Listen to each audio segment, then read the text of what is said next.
thank the organizers of this event, as I said earlier, for allowing us to be here, celebrate this day together with stakeholders.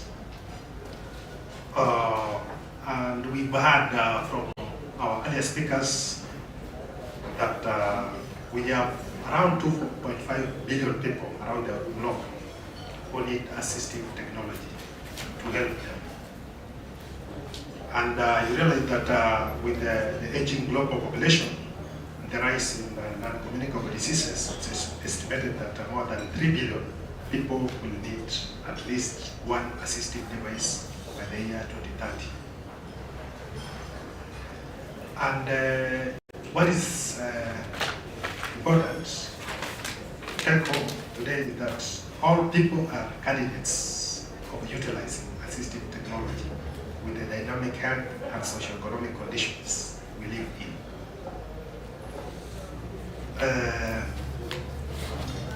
Kenya has a huge gap when it comes to access to appropriate assistive technology. As such, many people are not able to participate in daily activities. As my colleague said earlier here, that there's a delegation traveling to New York next week from 11th to 13th for the Conference of State Parties, led by the Principal Secretary for our Principal Secretary for PS on achievement made on inclusion of persons with disabilities as per the Convention for the Rights of Persons with Disabilities.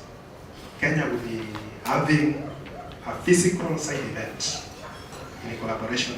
Ladies and gentlemen, according to the World Health Organization, about 15% of the world population has some form of a disability, of whom 2 to 4% experience significant difficulties engaging in activities of daily living.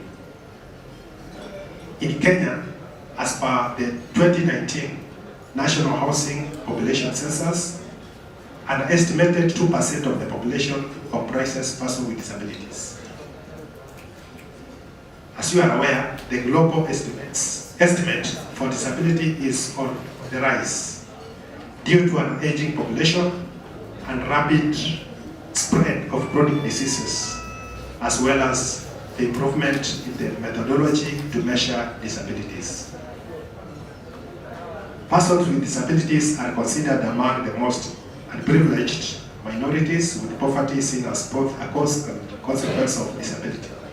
The poorest parts of Kenya, the percentage of children with disabilities who receive an education is as low as 13%. They are not denied education because there is no disability inclusive and accessible facilities to accommodate them, as well as the inadequate, unavailable, and expensive assistive technologies that they cannot access to allow them to participate and be part of the community. This denies them not only education, but in the long run access to resources, and hence reinforces the cycle of poverty. Ladies and gentlemen, Kenya is proud to have co-hosted the Global Disability Summit, as my earlier speaker said, alongside the United Kingdom and the International Disability Alliance in 2018, and further to have participated in the summit of 2022. While we consider this a recognition of our effort towards addressing economic, social, cultural, political, and civil rights of persons with disabilities, the process also provided us with an opportunity to reflect on the progress we have made towards ensuring that persons with disabilities are not left behind in the development agenda.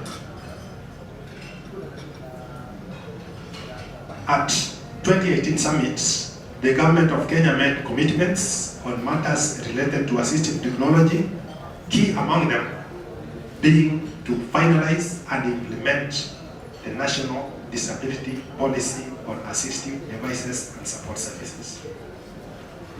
As a country, We also committed to regularize and enforce standards on innovation for development and importation of assistive devices.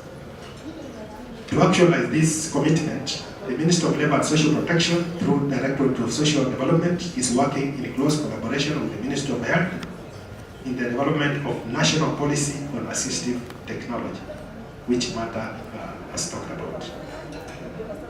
In addition, the Directorate is committed to support hub ecosystem and the development of guidelines to regularize innovation, development, and importation, which will be built within the policy and its implementation plan.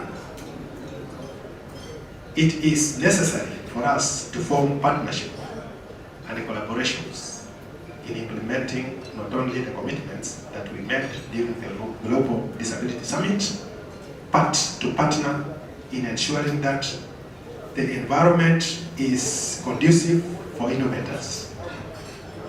Rather than organizations working in silos, a collaborative approach within the AT ecosystem will enable organizations to leverage the expertise, resources, and existing programs of other players within the sector who have similar missions, values, and goals.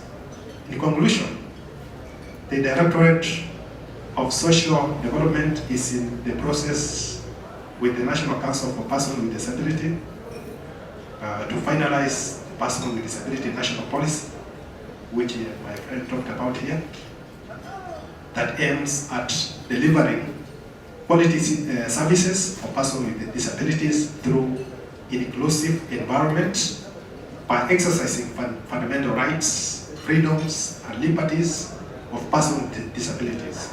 The submissions and input from the just concluded public participation have been tremendous, and we look forward to an inclusive document. In fact, we,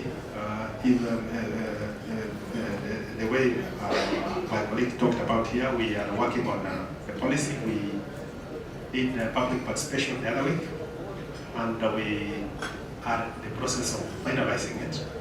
And as he said, one of the thematic areas in the policy is assistive technology. There is a whole thematic area on assistive technology. And we look forward now to its conclusion. So as a directorate, we are delighted to be part of the celebration today as we work towards achievement of ensuring assistive technology is accessible and affordable for all. Thank you and God bless you.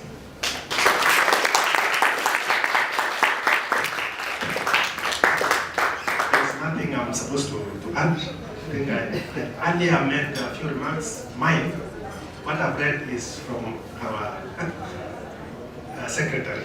Thank you.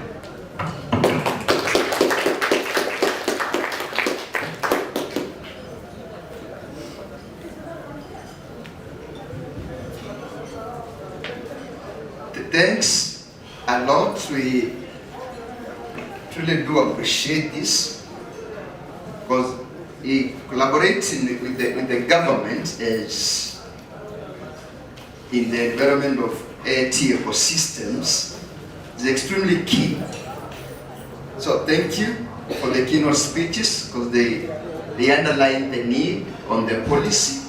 They underscore the urgency of collaborations in making sure that the 2.5 billion people, that translates into our 15% of persons with disability in Kenya, have access to the assistive